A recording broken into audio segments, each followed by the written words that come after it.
A homossexualidade ela é muito negligenciada pelas lideranças cristãs. As igrejas não estão prontas para tratar do assunto e, para isso, preferem se ater a visões retrógradas, coisas que já caíram por terra há muito tempo e as pessoas ainda se apegam a isso. Vamos sem delongas, vamos já iniciar aqui as razões desta nossa conferência, né?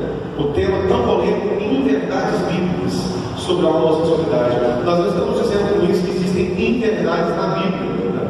Mas as pessoas usam inverdades com base na Bíblia para dizer que a homossexualidade é uma aberração, é algo pecaminoso diante de Deus. Vamos ver então o que nós temos para hoje aqui. No bloco 1, que é o que vai ser tratado hoje, nós vamos tratar 3 textos especificamente, 3 textos básicos. Nós vamos discorrer por vários outros textos do Antigo Testamento, mas os principais textos do Antigo Testamento que fazem referência de alguma forma, ou que são utilizados pelas igrejas tradicionais para tratar o tema da homossexualidade, são esses 3. Nós vamos tratar os 3 hoje. O primeiro, Deus fez homem e mulher. Quem ouviu falar aqui? Mas como assim? Deus fez só homem e mulher. Está em Gênesis 1, 26 e 27. Sodoma e Gomorra, está em Gênesis 19. E a abominação, que está em Levítico 18 e também Levítico 20. Amanhã, no bloco 2, os textos do Novo Testamento. Nós vamos tratar o primeiro deles: deixará o homem pai e mãe e se unirá a sua mulher. Esse negócio de unir homem com homem, mulher com mulher, não tem base na palavra, não. São os textos que são usados. Mateus 19, 5. Depois, relações contrárias à natureza, em Romanos 1, 26 e 27, e os efeminados sodomitas, em 1 Coríntios 6, versículos 9 e 10. O nosso objetivo é investigar dentro da Bíblia Sagrada a consistência de interpretações comumente aceitas a respeito da homossexualidade. Agora aqui, onde é que nós podemos ter? Eu quero perguntar para você, também para quem está lendo aqui pela internet, onde é que nós temos bases críveis, dignas de crédito, para constituirmos doutrinas ou linhas de pensamentos dentro da igreja cristã? As Escrituras. Quem que discorda disso? Nós podemos construir alguma coisa na igreja, alguma linha teológica, alguma escola bíblica, alguma teoria de qualquer outra coisa que não concorde com a Bíblia Sagrada, ou que venha de fora da Bíblia Sagrada. Podemos? Nós podemos criar um livro de teologia, inclusive a parte da Bíblia, que trate do tema vida cristã em qualquer um dos seus aspectos, sem o respaldo da Bíblia? Podemos? Nem se tiver um profeta que tenha revelações dos últimos tempos, que traga algo novo, nós não podemos? Não. E se um anjo vier nos revelar um novo evangelho, podemos crer? Não podemos. E se um demônio vier aqui e na boca de alguém manifestar, disser: eu estou na vida dela porque ela é lésbica, eu estou na vida dele porque ele é homossexual, nós podemos utilizar isso como base de doutrina da igreja? Não podemos. Se nós não podemos construir doutrinas naquilo que anjos disserem, além do Evangelho, também não faremos com base que demônios dizem. Infelizmente, não é isso que nós temos visto na atualidade.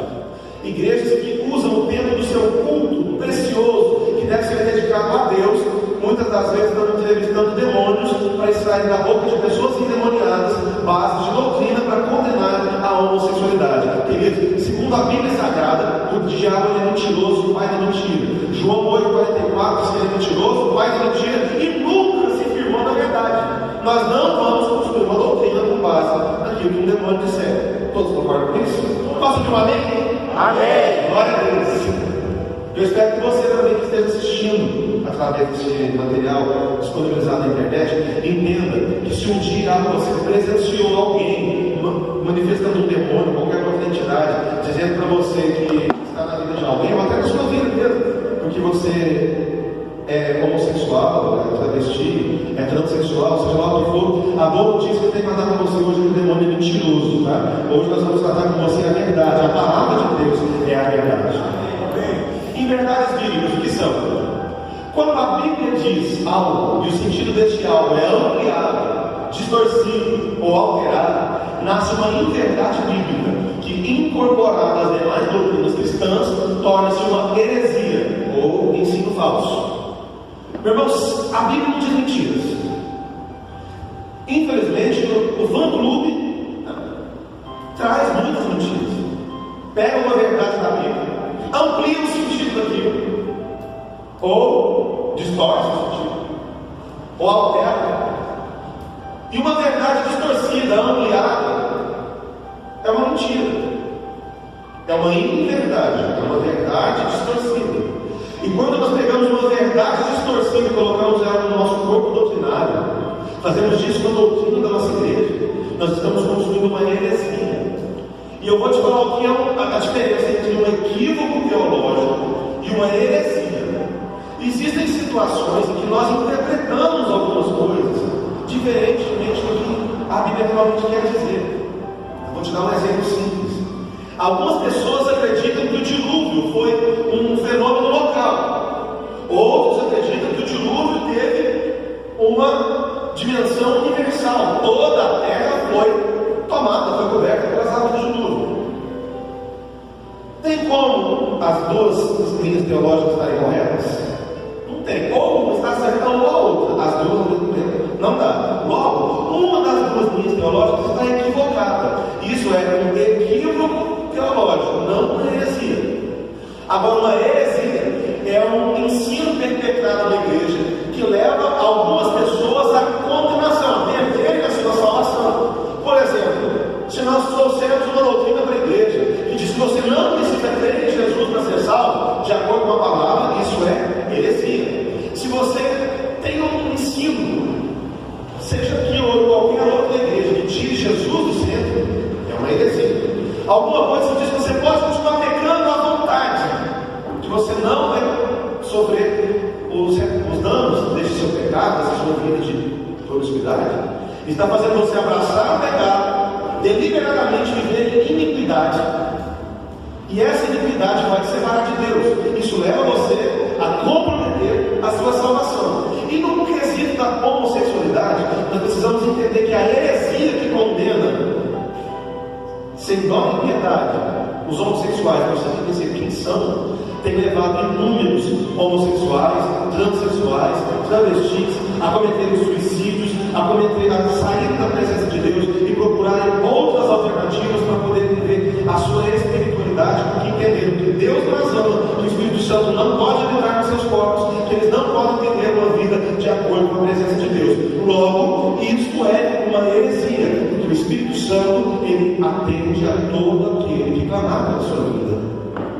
Nós entendemos que Deus não faz exceção de pessoas. E com base nos textos que nós vamos explorar aqui hoje, nós vamos entender que rejeitar, excluir pessoas da igreja é uma heresia, porque essas pessoas excluídas vão comprometer a sua salvação. Então aqui nós não estamos trazendo para você um cavalo de batalha para que você monte nele e saia combatendo com igrejas, com teólogos, com pastores que não aceitam a homossexualidade. Não é esse o propósito. Não é esse o projeto. O propósito aqui é: se você ama o Senhor, se você quer servir a Deus e quer tirar a sua vida da iniquidade, da promiscuidade, dos vícios, do mundo de pecado, a teologia inclusive pretende mostrar para você que você, sendo a pessoa que você é e não tendo chance de escolha, o Espírito Santo pode sim continuar vivendo em você e você continuar construindo a sua salvação através da fé que é no nome de Jesus. É disso que consiste essa reunião aqui hoje. Um exemplo de verdades bíblicas. Vamos pegar aqui um texto que não tem nada a ver com homossexualidade, mas que também constrói uma inverdade bíblica. Foi citado inclusive na última conferência bíblica nossa, esse texto. Eu amo os que me amam, e os que de madrugada me buscam, me acharão. Provérbios 8:17. Quem quiser consultar a sua Bíblia, está escrito exatamente assim. Mas existe uma inverdade bíblica construída em cima deste texto, que diz que a Bíblia diz que Deus ama os que oram de madrugada e que esses o encontram mais rápido. Quem nunca ouviu dizer isso? Nossa, a coisa está difícil, está complicada, ora de madrugada. Ora de madrugada que a Bíblia diz que Deus ama os que oram de madrugada e que esses o encontram mais rápido. A Bíblia não diz isso. Não, a Bíblia realmente diz. Oh, perdão, voltar no slide, perdão. Pode voltar, por favor. O que esse texto está dizendo, se você for olhar na sua Bíblia, lá no primeiro versículo de Provérbios capítulo 8, quem está dizendo todas as palavras, isso é uma poesia, tá? Isso é uma poesia, é uma linguagem poética. Quem está dizendo essas palavras é a sabedoria. Neste poema, que é o provérbio número 8, a sabedoria ela está personificada. E personificada, a sabedoria está dizendo: quem me busca de madrugada me encontrará. Quem busca a sabedoria. Não é Deus que está dizendo esse texto. Está vendo como é interessante nós lermos o texto todo? Com isso nós criamos uma lenda na igreja. De madrugada a filha mais curta. Querido, quando é madrugada aqui no Brasil? 3 horas da tarde da manhã aqui, 3 horas da tarde no Japão. Na Coreia, vou te contar, tem igrejas na Coreia que uma igreja só tem mais de 1 milhão de membros. Se a secretária de lá de Nova se deitar à tarde, você tem lá. Se estiver pensando em filho. Então, não existe nenhum problema em você orar de madrugada. O seu esforço pode ser considerado por Deus para você se levantar na madrugada e adorar a Deus. Você fazer uma vigília quando nada está te atrapalhando, quando nada está te impedindo. Glória a Deus por isso. Mas é uma inverdade dizer que Deus ama os que oram de madrugada. Não ama os que oram só depois do meio-dia. Nós não temos base para construir isso. A fila não é mais curta, não é isso que está acontecendo. Então vocês entenderam o que é uma inverdade bíblica? Podemos seguir? O conceito bíblico de pecado é muito importante nessa livração de texto que vamos tratar aqui. Pecado é a tradução da palavra hebraica ata e da palavra grega amartão. E ambas significam no original errar o alvo, sendo que na Bíblia, pecado é o termo usado para distinguir uma desobediência voluntária aos mandamentos do Senhor. A Bíblia é clara em dizer que quando nós conhecemos o bem e não fazemos o bem, nós estamos em pecado. E quando nós sabemos o que é certo e não fazemos, escolhemos fazer o que é errado, nós estamos em pecado. Quando nós temos o direito de escolha e temos informação sobre o nosso pecado, logo nós estamos cometendo pecado. Ou podemos nos desviar do alvo. O Senhor nos criou para que nós fôssemos santos, mas por causa do pecado, o alvo da criação não é atingido pelo homem, que é a santidade, que é a perfeição. Sempre que nós pecamos, nós erramos o alvo, que é a santidade, que é estar debaixo da vontade de Deus. Vamos lá. Agora, em contrapartida, a homoafetividade não se resume a ações e relações sexuais entre pessoas do mesmo sexo, como é dito. Olha, é pecado. Se você quiser entrar no céu, você tem que abrir mão dessa sua tendência, dessa sua opção. Querido, em primeiro lugar, quem que fez essa opção? Quem que escolheu ser gay? Quem que escolheu ser homossexual? Um dia você acorda cansado, você é olha para o espelho e pensa: não estou me dando bem nessa opção sexual, a partir de agora eu vou para o outro lado, eu vou jogar de outro jeito. Não existe isso.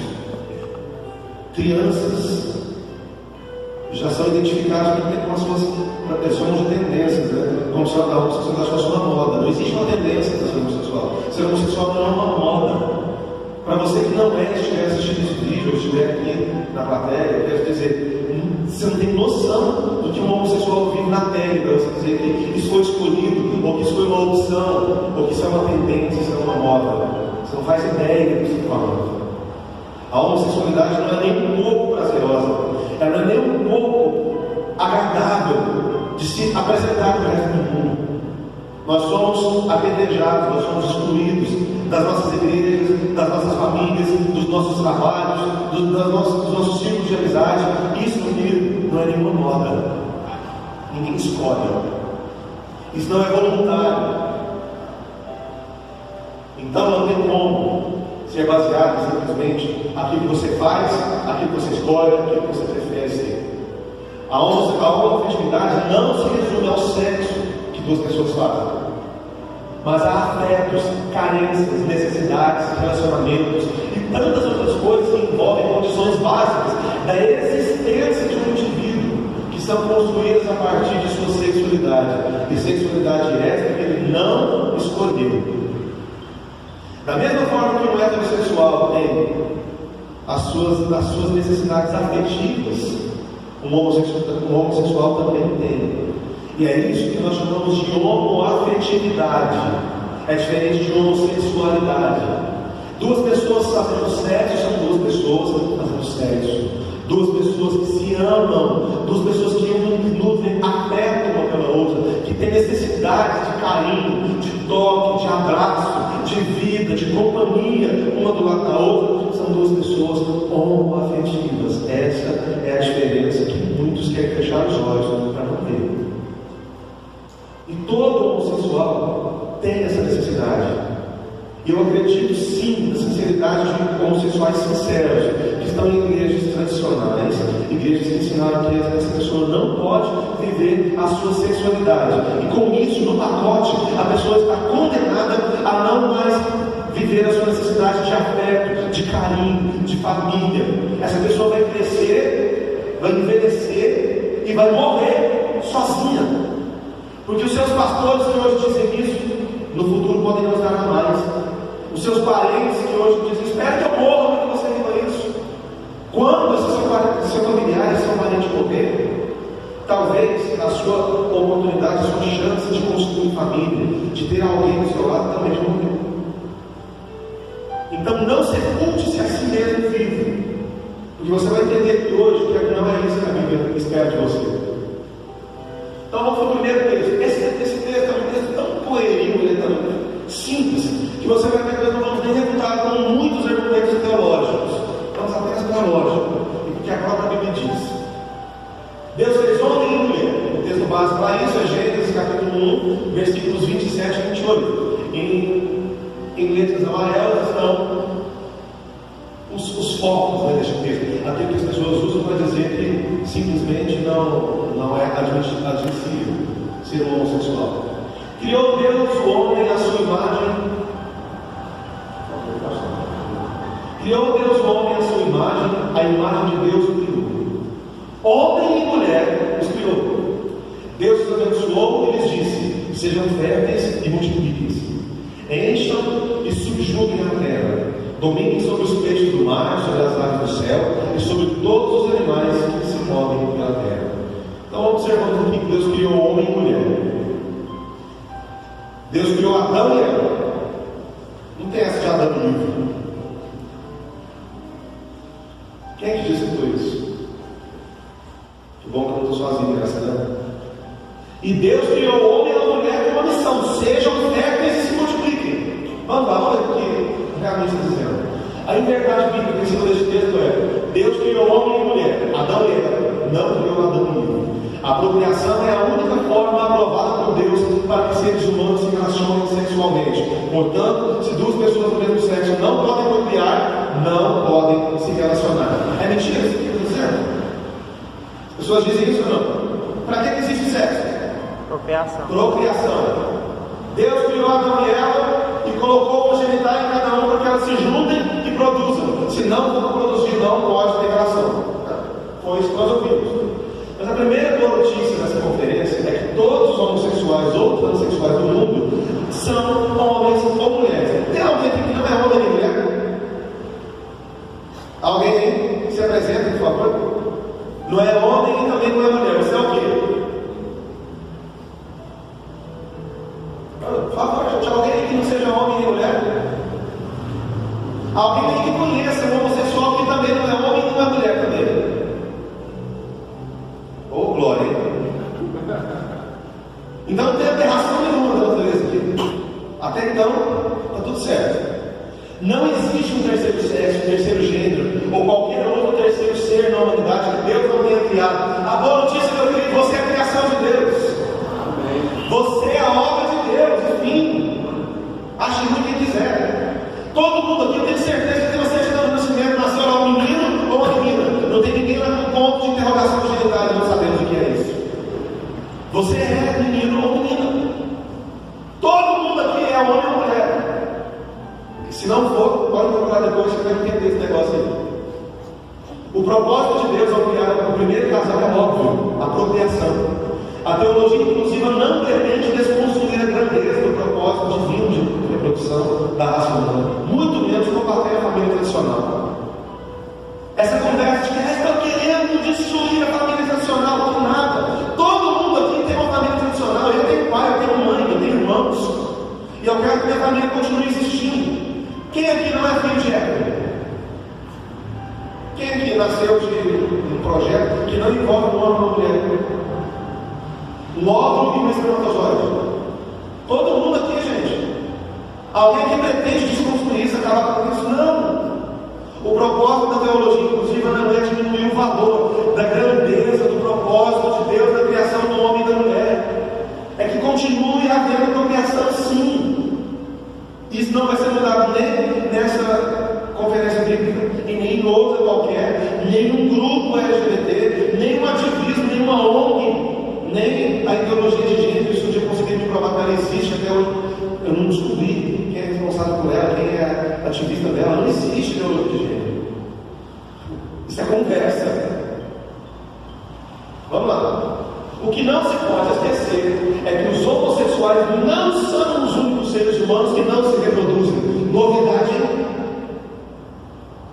Não são só os homossexuais que não se reproduzem. Muitos outros homens e mulheres heterossexuais não podem se reproduzir e não são obrigados à castidade por isso. Uns não podem, mas não querem, né? Se reproduzir. Mas pode continuar se divertindo. Tudo certo. Exemplo disso são os homens e mulheres estéreis, as mulheres que fazem laqueadura de trompas, as que precisam extrair seus úteros, trompas ou ovários, ou os homens que fazem a vasectomia, os que se valem de métodos contraceptivos, como anticoncepcionais, camisinha, DIU, e até os que já não têm mais idade para se reproduzir. Vocês já viram alguém dizer para uma mulher estéril que ela também não pode se casar? Já viram alguma igreja dizer para o marido, sua esposa agora você descobriu que ela é estéril, ou você, marido, que não pode mais ter filhos, que você não pode reproduzir, vocês vão ter que se separar, ou vão ter que viver juntos sem fazer sexo para sempre, porque o relacionamento de vocês não procriam também é uma abominação para Deus. Ele é uma aberração, porque o propósito do sexo é procriar. Se você não procriou, pode parar. Você já viu algum casal que só copula, né? Quando pretende ter um filho? Olha bem, agora nasceu o nosso primeiro filho, nós queremos um filho agora só daqui a 6 anos, agora só daqui a 6 anos para você explorar um pouquinho. Alguém já viu isso? Existe fundamento para dizer que sexo é só para fins de reprodução. Eu estou viajando, né, beleza? Vamos fazer. Conclusão: condenar a mulher homoafetiva com base no argumento da não reprodução, enquanto se apoia o relacionamento de outras pessoas que também não se reproduzem, ou mesmo aquelas que evitam a reprodução, é um erro grave, um conceito injusto que se vale de um peso e 2 medidas. Ou seja, para vocês que são homossexuais, vocês não podem viver a sexualidade de vocês, porque vocês não reproduzem. Mas vocês heterossexuais que também não reproduzem, podem. Alguma coisa errada não está certa na conversa. Alguém discorda disso? Vamos entrar nos textos de fato que fazem uma diferença. Porque falar para mim que esse texto de Gênesis é um texto que condena a homossexualidade, eu me recuso até usar artigos teológicos para refutar isso. Só a inteligência basta. Quem Sodoma e Gomorra? Esse aqui é uma delícia de estar. Quem que nunca ouviu a história de Sodoma e Gomorra? A cidade que Deus destruiu por causa dos homossexuais que ele havia. Deus odeia tanto esse pecado que destruiu uma cidade inteira só por isso. Vamos ver se a Bíblia diz isso mesmo? Texto base, Gênesis 19, versículos 4 e 5. E antes que se deitassem, cercaram a casa os homens daquela cidade, os homens de Sodoma, desde o moço até o velho, todo o povo de todos os bairros. Chamaram Ló e disseram: onde estão os homens que entraram em sua casa esta noite? Traz-os para fora para que os conheçamos. Em verdade, Deus destruiu Sodoma e Gomorra por causa do homossexualismo. Homossexualismo, né? Ou ele é um movimento como o cristianismo, o catolicismo, o espiritismo, o petismo, ou ele é uma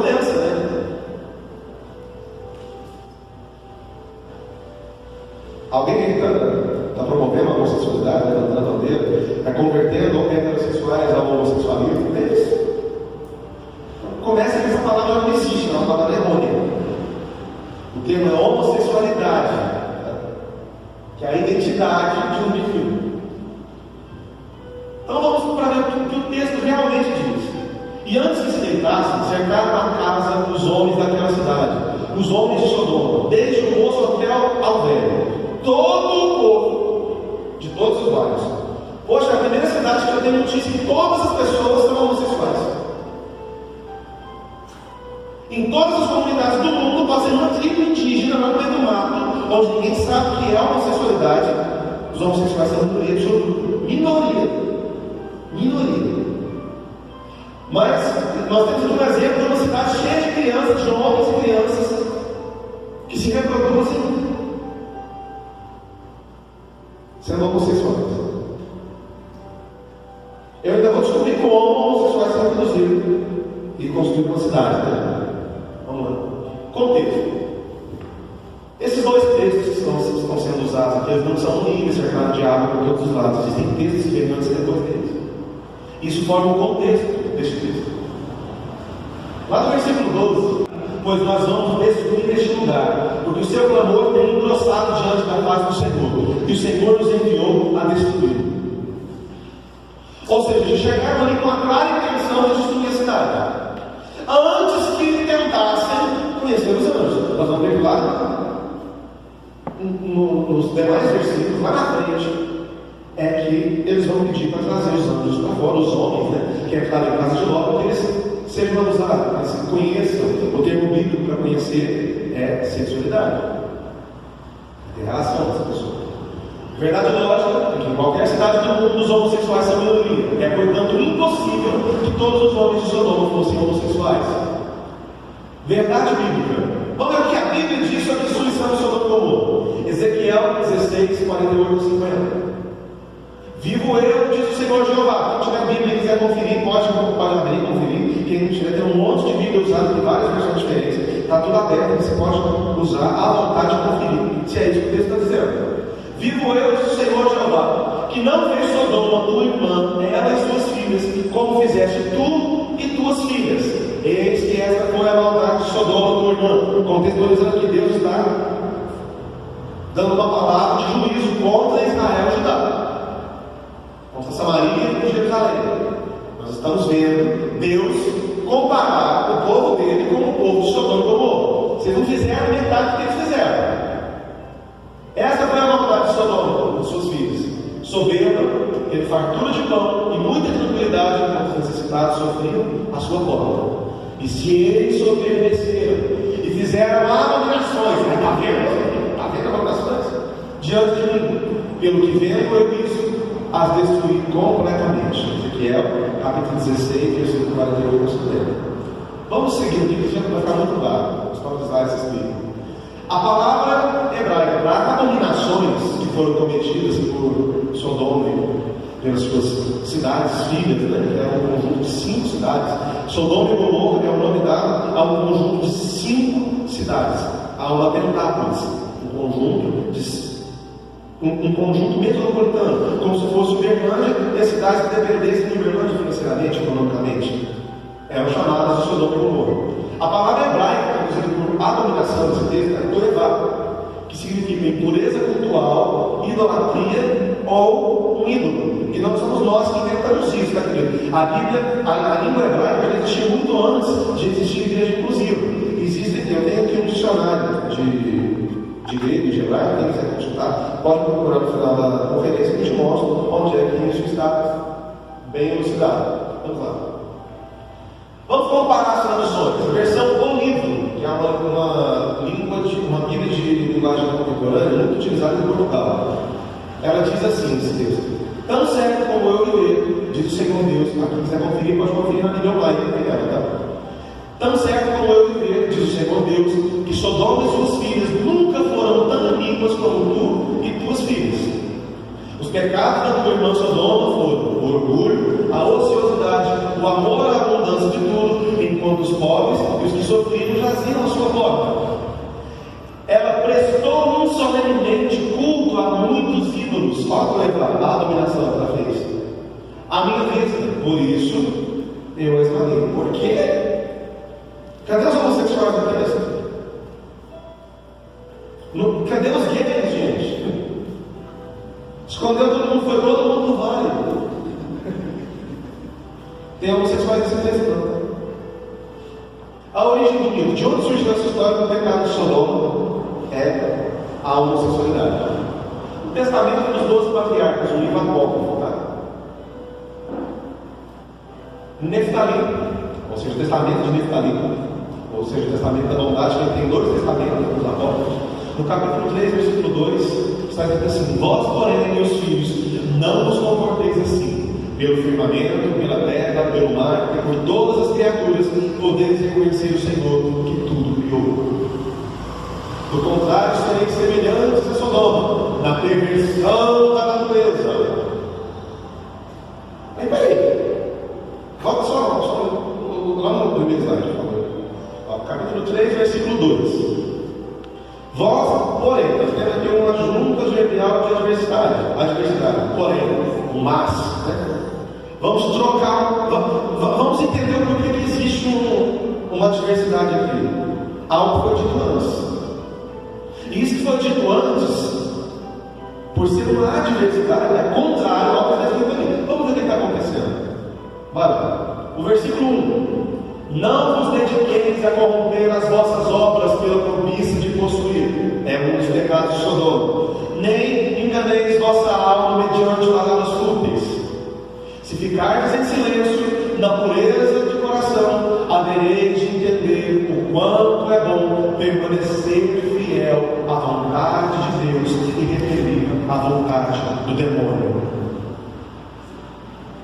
Agora vamos entender uma coisa aqui. Pode seguir, só terminar o versículo. O sol, a lua e as estrelas não alteram a sua ordem. Da mesma forma, vós não deveis alterar a lei divina pela desordem dos vossos atos. Os pagãos, desencaminhados, abandonaram o Senhor e modificaram a sua ordem, obedeceram a pedras e madeiras. Olha, vou levar aqui, olha, vou aqui, seguindo os espíritos da sedução. Peraí. Aqui tem uma inversão da natureza, uma perversão da natureza. Tem a idolatria, que nós entendemos muito bem o que é, ela está solenemente cultos a muitos deuses, a muitos ídolos.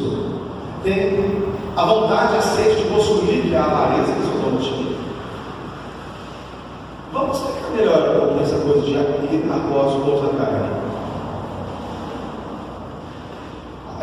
Perverter a natureza, aliás, né? O que os anjos estavam sofrendo ali? A ameaça que eles estavam sofrendo enquanto estavam hospedados em casa de Ló. Eles seriam abusados, seriam estuprados publicamente, no meio da rua. Eu acho que não tinha ninguém ali apaixonado por eles que pedia eles publicamente em casamento, né? Não era disso. Abuso sexual, não faz sentido, né? Tá bom. Eram homens querendo popular com seres celestes. Eram anjos. Se você abrir sua Bíblia no livro de Judas, no versículo, se não me engano, 6, nós vamos ver que o pecado de Sodoma foi justamente esse. E após outra carne. Está comparado com os versículos que o cercam ali, dizendo que os filhos dos homens acharam os filhos de Deus acharam os filhos dos homens formosas à vista e copularam com elas. Nós vamos passar já por esse texto. Vou só recitar ele de fora, mas já vou conferir também. Sodoma está sendo comparado com os anjos que tiveram relações com mulheres. Esses anjos que caíram estão presos, esperando julgamento. Segundo Pedro, capítulo 2, versículo 4, fala o mesmo texto. O pecado, a inversão da natureza deles, é homens querendo popular com mulheres. Esse é o pecado que está citado aqui, daqui a pouco nós vamos passar por ele. Vamos lá. Os verdadeiros pecados de Sodoma: xenofobia e idolatria. Declaração do Evangelho. Olha o que o Evangelho diz a respeito de Sodoma. Em Lucas capítulo 10, versículo 10, Jesus está enviando seus discípulos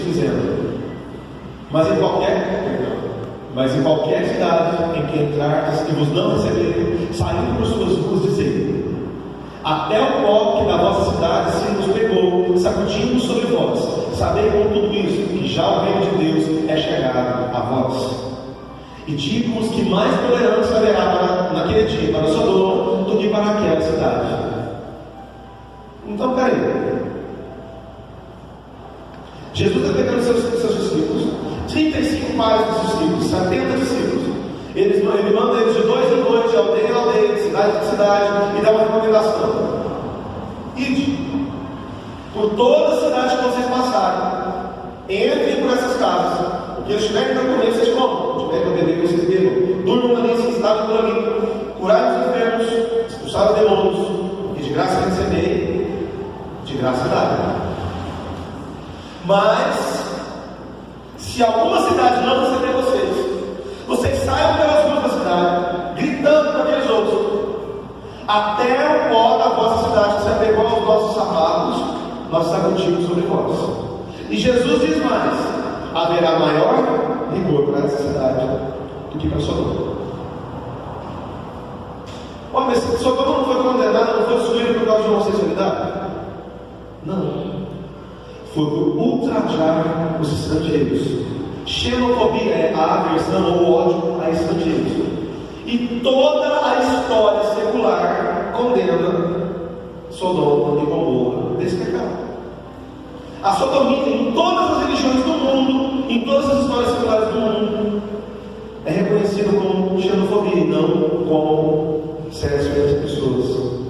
Aliás, não é nem pessoas do sexo, né? Que a sodomia é tratada na tradição como sexo anal. Simples. O coito anal é chamado de sodomia, enquanto o pecado de Sodoma são xenofobia e idolatria. Não conseguimos ficar mais claro. Opiniões acadêmicas. Quem sabe o que é uma opinião acadêmica? A opinião acadêmica é a opinião dada por um acadêmico, por alguém que estudou muito a respeito, por alguém que se formou, que se doutorou, que é apto para ensinar, inclusive em universidades. Os homens de Sodoma não se orgulhavam de outra coisa senão da fartura e da riqueza que possuíam. E eles diziam: se da nossa terra tiramos pão e minério de ouro, para que precisamos dos forasteiros? Não precisamos que venha a nós qualquer pessoa, pois apenas para tomar o que é nosso, pois vem apenas para tomar o que é nosso. Apaguemos, pois, da nossa terra as leis e os costumes de ir e vir. Midrash Sanhedrin, no capítulo 109, a lei da Torá, a de toda seca. O Midrash é uma obra judaica que preenche muitas lacunas dos textos bíblicos, porque ela conta a cultura de povos que muitas das vezes não são esclarecidas na Bíblia. Isso aqui, querido, é material judaico, tá? Não é material de igreja inclusiva, não. Não fomos nós que consumimos nem que escrevemos a cultura judaica. O pecado de Sodoma e Gomorra é habitualmente identificado com a prática do homossexualismo, sim, uma coisa estranha. Contudo, os profetas o associam a toda classe de desordens e natureza social. Em Isaías, capítulo 1, versículos 10 a 17, e capítulo 3, versículo 9, esse pecado é a injustiça. Quem quiser anotar, pode anotar, gente, não vamos reproduzir o texto aqui não. Em Isaías 1, 10 a 17 e 3, 9, esse pecado é a injustiça. Em Jeremias 23, 14, o adultério, a mentira e o incitamento à maldade. Em Ezequiel 16, 49, o orgulho, a vida fácil e a despreocupação com os pobres. Essa é uma citação da Bíblia de Estudo Almeida, no comentário de Gênesis 18, 20. Todo mundo aqui sabe que a Bíblia Almeida, a Bíblia de Estudo Almeida não é uma Bíblia de teologia inclusiva.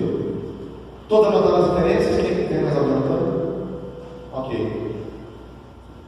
A verdadeira ironia é que há milhares de anos os homossexuais têm sido vítimas de falta de hospitalidade das nações cristãs do mundo, condenados pela igreja e pelo Estado, têm sido ridicularizados, rejeitados, perseguidos e até executados. Em nome de uma interpretação errônea do crime de Sodoma, o verdadeiro crime de Sodoma tem sido continuamente perpetrado até nossos dias. Edward Bowman, que é um pastor metodista, ele é citado na Bíblia de Estudo Teologia Inclusiva, na página 21. Conclusão: O episódio da tentativa dos homens de Sodoma de se relacionarem sexualmente com os hóspedes de Ló são uma tentativa de abuso sexual. Mesmo que houvesse o consentimento entre as partes, isso envolveria o sexo coletivo. Preste atenção nas diferenças. Em todos os casos, tanto no caso de abuso sexual, quanto do sexo coletivo, ou da promiscuidade, ou do sexo de qualquer outra ordem que não seja fundamentada na afetividade entre ambas as partes, não são exemplos de homoafetividade. Portanto, não nos representam. Está claro? Alguém quer fazer algum comentário? Não quer contradizer ou complementar? Pode ficar à vontade. Podemos seguir? Amém. Glória a Deus.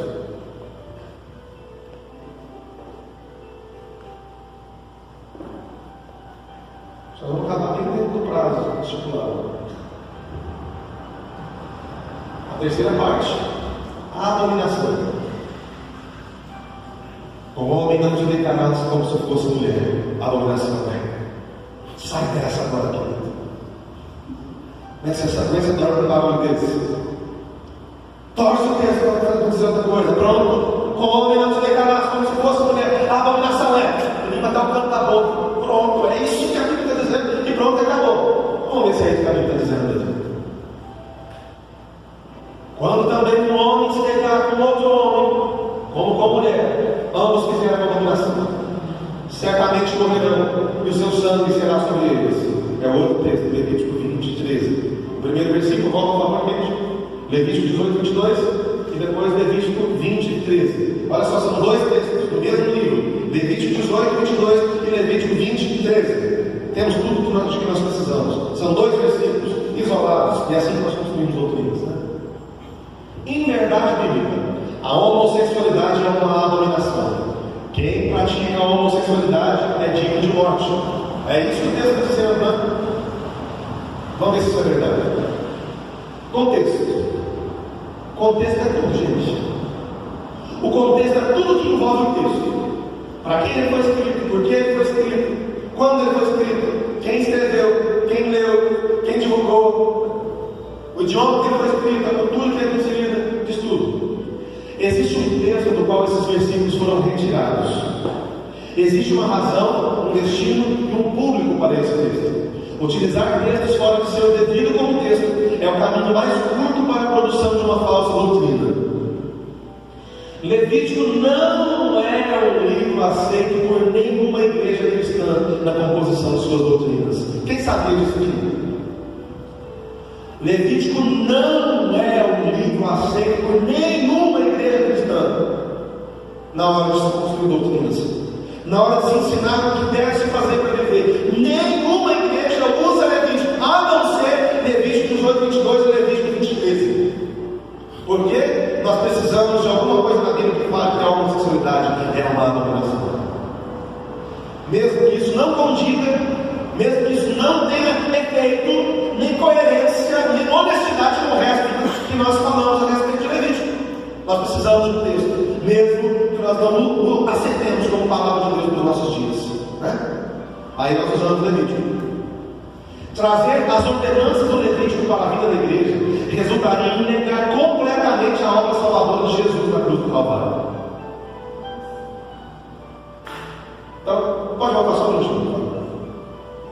Se eu quiser utilizar Levítico para falar de homossexualidade, eu preciso também utilizar Levítico para falar de sacerdócio, de holocausto, de leis sacerdotais, de dízimos, de pena de morte. E eu vou provar isso daqui a pouco para vocês. Então, pode seguir? Não temos o direito de escolher na lei que vamos ou não vamos adotar. Ou guardamos todas as ordenanças da lei, ou não guardamos nenhuma. Pois qualquer que guardar toda a lei e tropeçar em um só ponto, tornou-se culpado de todos. Tiago, capítulo 2, versículo 10. Mas vamos lá.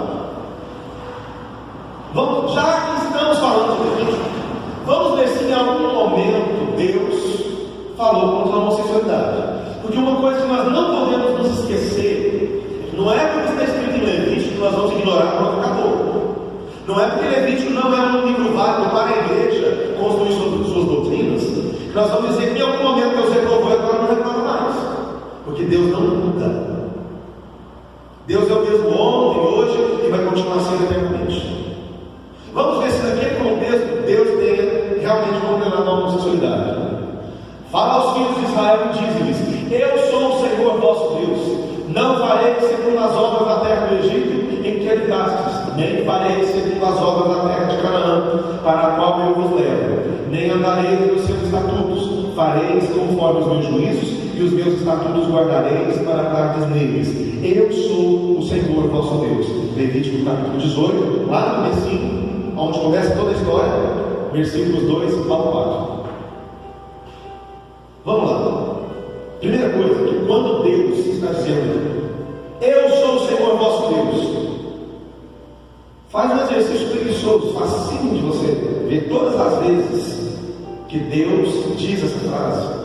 Entra na Bíblia online na sua casa e digita essa frase: eu sou, na busca, no campinho de busca, eu sou o Senhor vosso Deus. Aí você tira uns 2 dias seguidos, sem parar, sem comer, sem tomar banho, sem dormir, sem beber, e leia todos os textos onde Deus diz: eu sou o Senhor vosso Deus. Todas as vezes que Deus diz isso, em seguida Ele vai combater a idolatria. Todas as vezes que Deus se pronuncia dizendo: eu sou o Senhor vosso Deus, Ele vai falar que Ele quer exclusividade, que Ele não quer que o seu povo se envolvendo com ídolos. Todas as vezes, sem exceção. Todas. Aí nós pegamos um cavalo de batalha, olha, que é esse versículo, que com o homem não te deitarás como se fosse mulher, abominação. E nós fazemos de conta que esse texto não está em um contexto em que Deus está terminantemente combatendo a idolatria. Pastor, mas eu estou acostumado a utilizar a Bíblia aqui, que ela é a Bíblia mais respeitada entre todos os cristãos, pelo menos entre os protestantes, e ela tem um título aqui que discorda disso que o Senhor está dizendo, porque o título diz casamentos ilícitos. E a partir do versículo 19 diz mais: uniões abomináveis. Deixa eu contar uma novidade. Os títulos que você encontra nos capítulos da Bíblia não fazem parte do texto. É por isso que você vai encontrar um monte de Bíblia que nem título tem. E você vai comparar um monte de versões ali, cada tradutor dá um título diferente, do jeito que ele quiser. E tem inclusive títulos que são errôneos. Você vai ver ali várias vezes a parábola dos 10 talentos, na verdade só tem 8 talentos. O titulista leu 2 ali a mais que o título. Parábola dos 10 talentos, vai ler o texto, só tem 2, só tem 8 mesmo. Por aí vai. E aqui você vai ver que Deus não está falando de casamento lá em não. Você vai perceber que o texto inteiro está falando de descobrir a nudez. Descobrir a nudez é ter relacionamento de forma ilícita, é conhecer pela primeira vez o corpo da pessoa, a nudez. Você despir pela primeira vez alguém, é ter uma relação fora de um relacionamento sólido. O texto não fala de casamento, então casamentos ilícitos é um título equivocado esse texto. Não sei se foi João Ferreira de Almeida, se foram os editores da Sociedade Bíblica do Brasil, não sei quem foi que deu o texto, porque ninguém assinou por ele. Ninguém assinou o título do texto. Mas quem deu esse título de casamentos ilícitos e uniões abomináveis errou feio. Vamos para o texto. Novamente, nós acabamos de falar, né? É uma palavra que trata a impureza cultural, idolatria ou um ídolo. É homoafetividade o que você está falando, ou Deus está combatendo a hierodomia cananeia? Para quem não sabe, hierodomia é prostituição sagrada. Existiam sacerdotes e sacerdotisas que a função sacerdotal deles era prostituição cultural. É prostituição nos tempos pagãos. E vamos entender se o texto está falando de homoafetividade ou de hierodomia. Vamos lá. Na hierodomia cananeia, prostitutos cultuais recebiam muitos homens, assumindo o papel da mulher, representando divindades, recebendo o sêmen como uma oferta aos deuses. E isso está muito longe de representar o relacionamento homoafetivo. Pastor, me mostra na Bíblia que é de ser falo, porque primeiro, busque qualquer site que você quiser, não precisa nos nossos materiais teológicos, não. Qualquer site que você quiser, você busca pelo tipo Hierologia Cananeia. Você vai ver um monte de sites que vai explicar o que é. Tá? Sites ateus, inclusive, sites não cristãos, sites judeus, sites islâmicos. Todo mundo estudou, todos os campos teológicos abraâmicos, pelo menos, estudaram a Hierologia Cananeia.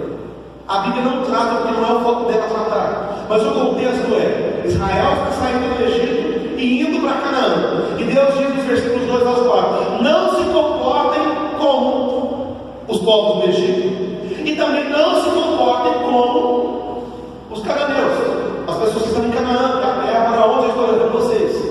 Guardem os meus estatutos e vivam por eles. Poxa, só faltou escrever a palavra Hierologia, né? É aquela palavra grega que veio depois desse tempo. Mas tudo que se fazia na Hierologia Cananeia, eles já praticavam em Canaã. Volta só um minutinho, por favor. Prostituição, sexo no altar, pessoas se envolvendo umas com as outras, sem relacionamento, sem amor, sem casamento, sem respeito. Homossexualidade é isso. É disso que o texto está falando. Se você pegar o texto todo para ver as proibições, é uma série de relações que são proibidas. Uma série. E eu acho que se eu não tiver colocado aqui nos slides, eu vou fazer questão de ler com vocês. Vamos lá. O silêncio sobre as mulheres. A homossexualidade feminina existia? Será que existia? Por que ela não foi proibida na lei? Por que nenhum texto Antigo Testamento fala de mulher e mulher? Então, você deve aceitar uma homossexualidade feminina? Ou masculina? Não sabemos.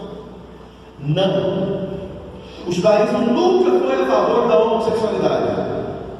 Não por escrituras sagradas, não por Deus haver falado, mas porque o judaísmo é uma cultura patriarcal. Os hebreus nunca aceitaram nada que dificultasse a reprodução. A sede da nação é crescimento, é procriação. O que estamos dizendo é que Deus não se pronunciou sobre a orientação sexual de ninguém nesse texto, mas sobre a idolatria cananeia. Quando também um homem se deitar com outro homem, com uma mulher, ambos fizerem uma abominação, certamente morrerão, o seu sangue será sobre eles. Levítico 23.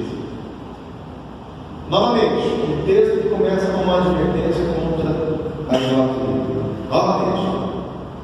Vamos lá no versículo 2 do capítulo 20. Também dirás aos filhos de Israel: qualquer dos filhos de Israel ou dos estrangeiros que peregrinam em Israel entregarem seus filhos em sacrifício a Moloque, certamente morrerá.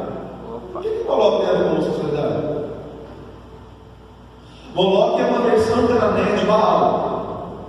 Baal é o deus da fertilidade dos babilônios. Não só dos babilônios, depois há várias culturas. Os persas invocaram Baal, os babilônios invocaram Baal, muitos outros povos invocaram Baal. E Moloque é a versão cananeia de Baal. As pessoas entregavam seus filhos, porque nos cultos de fertilidade, uma mulher que tinha ansiedade para gerar e não podia, ela participava dos rituais de fertilidade a Moloque, a Azerá e a Astarote, que eram divindades praticamente sinônimos, era uma tríade, era quase que a trindade de Canaã, quase que a trindade dos cananeus. Quando uma mulher participava desse ritual e ia ter filhos, o primeiro filho que ela tinha, ela levava como oferta a Moloque. A imagem de Moloque é um grande homem com cabeça de animal, e o seu ventre é uma grande fornalha, onde eram entregues os filhos dos seus súditos, dos seus servos. Então, quando você vai conhecer a história que está por detrás do texto, tudo vai fazendo sentido. Quando alguém procurar adivinhos, versículo 6, quando alguém procurar adivinhadores ou encantadores para se prostituir após eles, opa, ele se prostituiu com quem? Gente, o termo prostituição aqui é misturar a sua religião, que pertence a Deus, com deuses pagãos. A prostituição aqui é idolatria. Apesar de haver a prostituição cultual, onde havia de fato cópulas nos altares, as pessoas se uniam sexualmente nos altares, não é disso que esse versículo está falando. Quando alguém procurar adivinhadores ou encantadores para se prostituir após eles, me levantarei contra aquela pessoa e a eliminarei do meio do meu povo. Está falando de homossexualidade ou de idolatria? Volta. Desculpa, deixa eu voltar. Portanto, santificai-vos e sede santos, pois eu, o Senhor, vosso Deus, pois eu sou o Senhor, vosso Deus. Guardai os meus estatutos, cumprindo-os. Eu sou o Senhor, vosso Deus. Como em todos os outros 600 e tantos textos que você vai ler, quando Deus diz eu sou o Senhor, vosso Deus, neste texto também, Deus está falando de idolatria. Vamos lá? E mais uma vez, segue-se uma lista de práticas sexuais adotadas na prostituição dos cultos cananeus. Igual no versículo 18, está acontecendo no capítulo 18, está acontecendo no capítulo 20. A aceitação seletiva de Levítico. Pausa aí, por favor, Kennedy. Abre para mim aí, por favor, a Bíblia da Show. Eu quero ler com vocês todo o capítulo 18, para que vocês vejam o que aconteceu. Falou mais o Senhor a Moisés, dizendo: ele já estava falando de outras coisas antes. Ele já vem dando outras leis desde o início. E agora ele diz mais: eu sou o Senhor vosso Deus. Não farei segundo as obras da terra do Egito, em que habitastes, nem farei segundo as obras da terra de Canaã, para a qual vos levo, nem andareis nos seus estatutos. Fareis conforme os meus juízos, e os meus estatutos guardareis, para dardes deles, eu sou o Senhor vosso Deus. Ou seja, as regras que vocês aprenderam no Egito, onde não existia um culto para mim, esqueçam, não vivam nada disso. Agora vocês vão guardar os meus mandamentos, os meus estatutos. Sempre estatutos no Antigo Testamento se refere à lei de Deus, que envolve o culto a Deus e a santidade a Deus.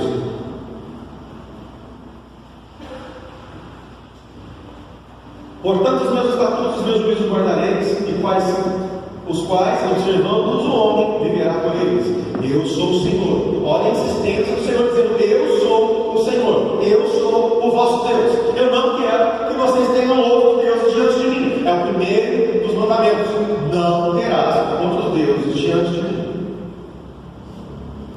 Nenhum homem se chegará a qualquer parenta da sua carne para descobrir a sua nudez. Eu sou o Senhor. Será que aqui Deus está dizendo assim: você não vai se casar com parente nenhuma? Você não pode casar com a sua prima, não pode casar com o seu tio, não pode casar com ninguém? Será que é disso que Deus está falando? E quando Abraão mandou o seu servo, se eu não me engano, Eliezer, o nome do servo, buscar uma noiva para Isaac, onde foi que Abraão mandou buscar a noiva? Quem disse ela? Vai, no meio dos meus parentes, encontra uma mulher apta para ser a mulher do meu filho. Deus está repreendendo nesse texto a mera relação sexual ou a prostituição cultual com um dos seus parentes. Não se relacione, isso para mim é detestável. Não saia por aí descobrindo a nudez das suas parentes. Eu sei que muita gente já fez isso na adolescência, mas agora você já aprendeu, né? O caminho é esse. Inclusive você que está aí assistindo esse vídeo, está aqui, de repente, né? Vou te contar algumas comunidades. Não descobrirás a nudez de teu pai e de tua mãe. Ela é tua mãe. Não descobrirás a sua nudez. Vocês acreditam que na Herodomia cananeia era comum um pai iniciar sua filha sexualmente diante dos deuses? Isso era sagrado, isso era santo para eles. Não descobrirás a nudez da mulher de teu pai. Aqui fala da madrasta, não é tua mãe, tá? Mas já vou no versículo anterior. É a nudez de teu pai. A nudez da tua irmã, filho de teu pai, ou filho de tua mãe, nascido em casa ou fora de casa, a sua nudez não descobrirás. Tudo isso era prática comum nos altares, tá, Jacana? A nudez da filha do teu filho, ou da filha da tua filha, a sua nudez não descobrirás, porque é a tua nudez. A nudez da filha da mulher de teu pai, gerada de teu pai, ela é tua irmã. A sua nudez não descobrirás. A nudez do irmão de teu pai não descobrirás, ela é parente de teu pai. E tudo isso, gente, coisa comum nos altares de Canaã. Vai vendo. A nudez da irmã de tua mãe não descobrirás, pois ela é parente de tua mãe. A nudez do irmão de teu pai não descobrirás, não te chegarás à sua mulher, ela é tua tia. Aí eu quero só perguntar uma coisa para você, volta aqui, por favor. A nudez do irmão de teu pai não descobrirás, não te chegarás à sua mulher. A mulher de quem? A mulher do tio, né? Do irmão do pai. Ela já era casada. Faz algum sentido o título aqui do casamento? Diz, ó, não se case com uma mulher que já é casada com seu tio. É isso que você está falando. Faz sentido nenhum. A nudez, pode falar. A nudez de tua nora não descobrirás. Mas se ela é sua nora, ela já é casada também com seu filho. Não é de casamento, o que você está falando? São de cerimônias, são de atos sexuais, meramente, não de ser atos. Não é relacionamento afetivo. Isso é o contexto do texto, tá? É só isso que eu quero te dizer, eu quero te mostrar para a gente chegar lá. Vamos lá? A nudez da mulher de teu irmão também já é casada com teu irmão. O texto está dizendo, não se case com ela. Não faça, não tenha relações com ela, por simplesmente ter. A nudez de uma mulher e de sua filha não descobrirás. Não se case com a mãe e com a filha, que vai dar ruim, viu? Não tomarás a filha de seu filho, nem a filha de sua filha, para descobrir sua nudez. Parentação, maldade é. E não tomarás uma mulher juntamente com sua irmã para fazer a sua rival. Você não se case com uma mulher com a irmã dela. Se for casar com duas, casa com três, porque essa diferença. Tá? Não é isso que ele está falando. Não tenha relações com duas irmãs. Não saia. São práticas comuns em Canaã, gente. O texto não está falando de casamento. Definitivamente o texto não se refere a casamento. Agora, a partir do versículo 19, eu acho graça que aqui nas Bíblias tradicionais está escrito uniões abomináveis. Vai vendo, as uniões abomináveis. A partir daí, né? E não chegarás a mulher durante a separação da sua imundície. Quando a mulher estiver menstruada, não tenha relações com ela. Isso era oferecido em cultos de fertilidade, em cultos pagãos, onde a fertilidade era cultuada, era sagrado a cópula com mulheres que estivessem no seu período fértil, o período fértil em que a mulher está realmente pronta para poder engravidar, para poder realmente reproduzir, são os períodos que cercam a data da sua menstruação. Alguns dias antes, alguns dias depois. E é sagrado levar a mulher para o altar menstruada, gente. Mas aí criou-se até uma doutrina. Não, nossa. No século XX, nem chega perto. A mulher tem imunda. Coitada da mulher. Nem te deitarás com a mulher de teu próximo para a cópula, para te contaminar com ela. Aí o versículo 21 é de uma estranheza cabulosa, porque a lista de uniões abomináveis, né? Mas ele não tem união nenhuma. O versículo imediato anterior ao 22, que te chama de abominação, queridão, olha o que ele diz: e da tua descendência, depois de tudo isso que você fizer, depois de todas essas uniões aqui que foram citadas, se nascer algum filho, se surgir alguém daí, da tua descendência, não passarás nenhum deles para fazer passar pelo fogo, não darás nenhum para fazer passar pelo fogo perante Moloque, e não profanarás o nome de teu Deus. Eu sou o Senhor. Aí finalmente o grande e glorioso cavalo de batalha vem à tona: com o homem não te deitarás como se fosse mulher, abominação dela. E eu vou te falar uma coisa: você sai daqui hoje e achar alguém bonito ali fora, você rapazinho, achar um rapaz bonito ali fora e for para a cama com ele, é pecado do mesmo jeito.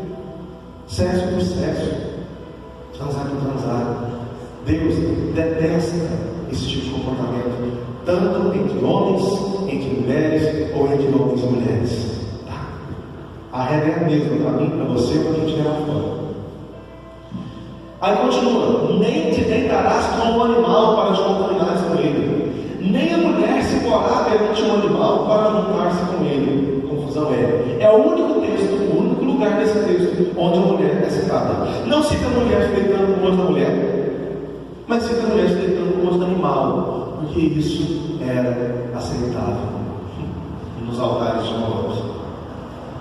Então, no Antigo Testamento não vai falar nenhum de mulher se deitar com mulher, porque o patriarcado acreditava que mulheres não tinham poder para a reprodução. Ela era só a forminha que estava ali esperando para receber a sementinha, que até deu nome de sêmen depois, né, para o gabinete masculino, para que ela pudesse então gerar o filho do marido dela.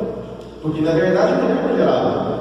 Se você for ler todas as genealogias bíblicas, vai dizer: Abraão gerou Isaac, Isaac gerou Jacó, Jacó gerou José, José gerou Efraim, e vai. São sempre os homens que geram.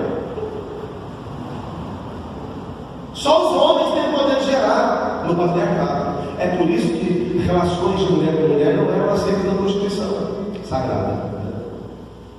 Mas é óbvio que já existiam mulheres homossexuais naqueles tempos. Vamos voltar para os slides, então. Estamos quase concluindo, bem na hora. A aceitação seletiva do Levítico. Agora eu vou escolher o que eu quero e o que eu não quero usar do Levítico.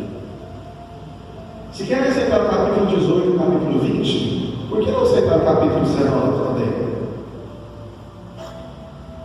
Faz algum sentido eu fazer uma leitura reta e coerente do capítulo 18 até chegar ao 20 e não ler o 19?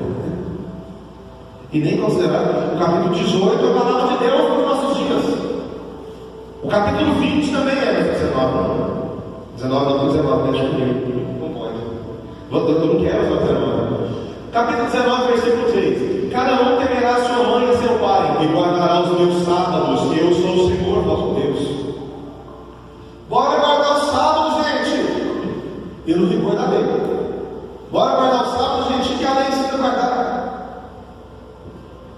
Versículo 19: guardareis os meus estatutos, não permitirás que se ajuntem misturadamente diferentes espécies de animais.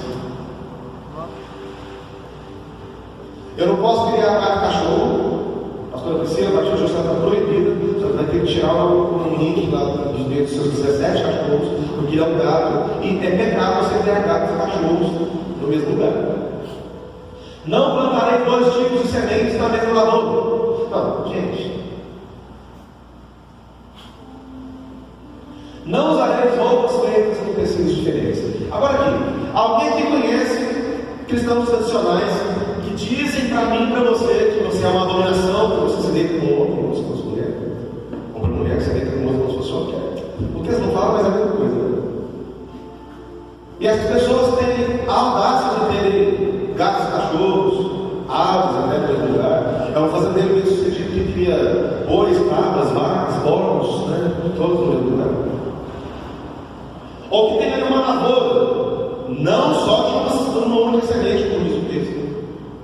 Mas eu tenho alface, eu tenho couve, eu tenho cenoura, eu tenho alfafa, eu tenho o que eu quiser. Mas está tudo certo. Levítico 19 não é até hoje, é só 18 e 20. E o famoso terno microfibra para gravata de algodão é gravata de seda. É o mesmo Levítico que fala de abominação, também escolhido usar isso. Versículo 27: não cortareis os cabelos do lado da cabeça e não apagareis as pontas da barba. E gente, não é de mulher que está no texto dizendo que não pode cortar cabelo, não. É homem. Você não pode cortar o cabelo arredondando os cantos da cabeça. E nem, não está falando que você faça sem a barba, não. Você pode nem danificar as extremidades da barba. Não pode mais. Agora você não está mais inocente. Você que guarda o Levítico 18 e o Levítico 20, guarde também o Levítico 19. Não seja seletivo. Outras curiosidades da lei, que já que ela guarda a lei, não guarda toda, né? O que acontece se alguém não guardar? É culpado da lei inteira. Se o homem vender sua filha como escrava, ela não será liberta como os escravos homens. Oh, meu Deus! Se ela não agradar ao seu Senhor, que a escolheu, ele deverá permitir que ela seja resgatada. não poderá vendê-la para estrangeiros, pois isso seria deslealdade com ela. Peraí, deixa eu ver se eu entendi. Se um homem vender sua filha como escrava, isso não é deslealdade com ela. Ela não será liberta como os escravos homens. Se os homens podem ser libertos, as mulheres não. Mas está tudo certo, né? Deslealdade jamais. Não tem nada de patriarcado, não tem nada de cultura de homens aqui, não tem nada de antiguidade que não serve para nós. Vamos guardar a briga. Se ela não agradar o seu Senhor, o homem comprou pagou, ele tem direito. Se ele não agradar ela, ele deverá permitir que ela seja resgatada, a família pode comprar de volta. Deve permitir, mas se a família não quiser, se a família não quiser também não precisa, não vai para não. Aí sim ele pode vender. A obrigação dele é só permitir. Se ninguém quiser, ele pode vender ela. Não poderá vender para estrangeiros, pois isso seria deslealdade com ela. Êxodo 21, 7, 8. Isso aqui é um capítulo depois dos 10 mandamentos, tá, gente? Sim, pode falar. Pergunta bem alta, por favor. Para aplicação dessa lei, qual é o contexto para Êxodo 21 para ser aplicada essa lei? O contexto são leis civis. Algumas normas que deveriam ser impostas em Êxodo 21, ele está tratando as exceções de casos que necessitavam disso. Se você for pegar o livro do Êxodo 21, desde o início aqui, olha, leis para sacerdotes é o início do texto. E é por isso que nós não usamos o Levítico como regra de fé da igreja, porque não serve para construir doutrinas na igreja cristã. Então ele já começa tratando a forma que os sacerdotes devem agir diante de todas as leis.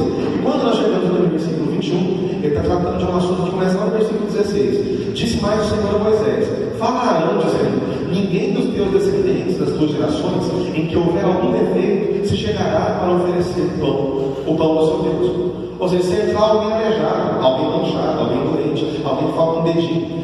Pois nenhum homem em que houver defeito se chegará, como homem cego, ou coxo, ou de rosto mutilado, ou desproporcionado. Em algumas traduções diz literalmente superdotado. Ou homem que tiver o pé quebrado, ou mão quebrada, ou corcovado, ou anão, ou perdão, queridos, no Levítico 21, no Êxodo, perdão. Eu estou tratando de eu estava doido para falar e não fui lá, perdão. Vamos voltar com isso. São leis civis e religiosas. Ele começa com leis acerca dos servos, leis acerca da violência, e quando nós vamos entrar no versículo 21, que também começa lá no versículo 15, não no 16. Quem ferir seu pai ou sua mãe será morto. O que matar alguém e o vender, ou for achado na sua mão, será morto. Quem amaldiçoar seu pai ou sua mãe será morto. Se dois brigarem, ferindo um ao outro com a espada, com a pedra ou com o punho, o ferido não morrer, mas cair de cama, se ele tornar a levantar-se e andar fora, apoiando seu bordão, então será absolvido aquele que feriu. Somente lhe pagará o tempo que perdeu e o fará curar-se totalmente. É uma lei de prejuízos e propriedades. Está entendendo? Se alguém ferir com o bordão o seu escravo ou a sua escrava, e o ferido morrer debaixo da sua mão, será punido. Porém, se ele sobreviver por 1 ou 2 dias, não será punido, porque é dinheiro seu. Se 2 homens brigarem e ferirem uma mulher grávida e forem causa de que a morte, porém, seu maior dano, aquele que feriu será obrigado a indenizar segundo o que lhe exigir o marido da mulher, e pagará com os juízes. Pagará como os juízes determinarem. Aqui é o caminho que vai levando o assunto de Levítico, de Êxodo 21. Só para você entender. Aí se você for pegar o versículo exato, quando nós estamos falando da filha escrava, só está falando de servos, de violência e de prejuízos. E um escravo que ele não era humano, ele não era gente, ele era uma propriedade. E aqui a minha está sendo tratada dentro deste contexto da seguinte forma: se um escravo disser, eu amo meu senhor, e tivesse sido libertado, eu amo meu senhor, minha mulher e meus filhos, e não quero sair do seu jugo, da sua propriedade, ele tem direito de ficar. Ele pode ficar em casa do seu senhor. E no versículo 6 ele segue: então seu senhor o levará aos juízes e o fará chegar à porta ou à orelha, e o seu senhor lhe furará a orelha com como a soberana. Estive inclusive falando sobre isso com você na sua casa no ano passado. E este servirá para sempre. É um escravo livre, ele tem direito de liberdade, mas ele vai continuar na casa do Senhor. Ele não vai mais ser tratado como um escravo. Ele é um escravo libertado. E em seguida ele diz: se um homem vender sua filha para ser escravo, esta não sairá como saem os homens. Se ela não agradar ao seu Senhor, que é escolhido, ele deverá permitir que ela seja resgatada. Aqui ela é tratada simplesmente como um objeto de mercado. Ela é uma mercadoria. Ela é um bem de consumo que o pai que estava apertado, precisava de dinheiro e tinha direito de vender. Vamos guardar? Gente, essa é a lei de Moisés. Mas assim, então esse não foi lei dada por Deus, foi escrita por homens. A única lei dada por Deus em todo o Antigo Testamento é Êxodo capítulo 20, que são os 10 mandamentos. A única lei eterna dada por Deus são os 10 mandamentos. Só. Então eu posso entender que o resto é dado. Todo o Antigo Testamento é conhecimento histórico da igreja. Nada do Antigo Testamento é lei para a igreja. São leis judaicas. E nem entre os principais teólogos existe consenso de que tudo que Moisés disse em nome de Deus, de fato foi Deus que disse. Esse mesmo é um exemplo. A maioria dos teólogos acredita que isso aqui é coisa da cabeça de Moisés. Que Deus jamais concordaria de um pai vender a própria filha como escravo. Não é nem conteúdo para hoje, nem era conteúdo para uma conferência teológica. É conteúdo para um momento muito mais avançado, porque alguns podem confundir a situação e achar que não vai acreditar que o Novo Testamento é a palavra de Deus. Calma, não é por aí. Mas tem muita coisa em Moisés que eu acho que ocuparam muito mais do que bater com força na rocha para sair água, para que ele não pudesse entrar na terra. Deus escolhe um homem para liderar o povo, para guiar o povo. Em nome de Deus, Deus não permite que ele mesmo entre na terra prometida. É algo que precisa pensar aí para um novo evento. Nós vamos ter ainda uma conferência a respeito disso. Vamos seguir? Qualquer pessoa que trabalhar no dia de sábado deverá morrer. Quase todo mundo aqui deveria ser morto hoje. Inclusive quem usa Levítico 18 e Levítico 20. Né? Se usa o 18 e 20 tem que aceitar o 19. Se um homem tiver um filho desobediente, que não obedece a seu pai nem a sua mãe, e não os escuta quando disciplinam, o pai e a mãe o levarão aos líderes da cidade. Então todos os homens da cidade o apedrejarão até que ele morra. Bora guardar o Levítico do plano. Bora guardar Êxodo, Deuteronômio. Vamos? Esse texto é Deuteronômio 21, versículos 18 ao 21. Gente, falar de gay é muito fácil. Acusar os homossexuais de serem uma abominação é fácil demais. É até prazeroso para quem não é. Mas você pegar o seu próprio filho e levar para ser apedrejado porque ele é rebelde, aí eu quero ver se tem moral para falar. Vamos guardar a lei? Não vale escolher. Opiniões acadêmicas sobre o texto de Levítico. Eros, pastor presbiteriano, psicólogo e teólogo. Na sua obra Sexo na Bíblia, Novas Considerações, publicada pela Fonte Editorial de São Paulo em 2011, sobre o Levítico 18, ele disse: o capítulo começa com uma repetida declaração a Israel de que a nação não deveria andar conforme os estatutos, costumes dos cananeus, mas de acordo com os estatutos do Senhor. Então, o texto segue com a lista de práticas que os egípcios e os cananeus empregaram em seus contextos litúrgicos e demais atividades culticas. Relacionamento sexual com parentes, relacionamento sexual com mulheres durante a sua impureza menstrual, adultério, sacrifício infantil, sexo ritual, homossexual e bestialidade.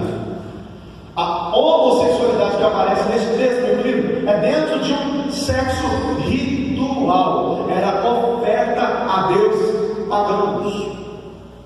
Não eram dois homens que se amavam, não eram duas mulheres casadas, não eram dois homens e duas mulheres que estivessem juntos na intenção de constituir vida, família, tá? E muito menos viver na vida cristã. Comentário bíblico, editora Vida Nova, páginas 229 e 230, sobre o Levítico 18. Sabe-se que o sacrifício de crianças, no versículo 21, relações genitoanais entre homens, no versículo 22, e relações tanto de homens quanto de mulheres com animais, no versículo 23, eram parte da adoração pagã no Egito e em Canaã e em outras religiões. Provavelmente esse é o motivo de essas práticas estarem agrupadas aqui. É um comentário bíblico de uma editora, da editora Vida Nova, que não é inclusive a editora Vida Nova, ela é a editora da Bíblia Nova Versão Internacional, que é a primeira Bíblia em língua portuguesa a dizer escancaradamente, em 1 Coríntios capítulo 6, versículos 9 e 10, que os homossexuais ativos ou passivos estarão de fora. Uma palavra criada em poucos séculos atrás, décadas atrás, foi para um texto de 2.000 anos atrás. Tudo bem. Mas a própria editora Vida Nova, que inclusive, quem edita é a editora Vida. A Vida Nova, ela é uma rivalzinha da NVI, não é a mesma editora, não. Mas ela também, ela tem a nova versão transformadora, que fala até mais, né? Homossexuais de qualquer tipo. Fala até mais. Não, volta. Provavelmente esse é o motivo. Qual é o motivo? A adoração pagã. Esse é o motivo de essas práticas estarem agrupadas aqui. Conclusão? Nenhuma doutrina da igreja é firmada na lei de Moisés. Isso não é novidade para ninguém, só para quem quer usar mesmo. Devemos ter discernimento entre o que é um mandamento local, adequado a uma cultura local, em um momento histórico específico, e o que é uma doutrina bíblica, capaz de sobreviver ao tempo e às mutações da sociedade. Portanto, utilizar a lei de Moisés para defender seus próprios preconceitos é tirar o texto de seu contexto, usando como pretexto para uma heresia. E heresia esta que tem feito muitos homossexuais e transexuais se matarem, cometerem suicídio, saírem de suas igrejas, abraçarem pecados sem fronteiras, para que elas sejam aceitas em alguma cultura. E esse é o foco da teologia inclusiva, é desconstruir essa mentira. Amém? Amém. Quem pode aplaudir o Senhor?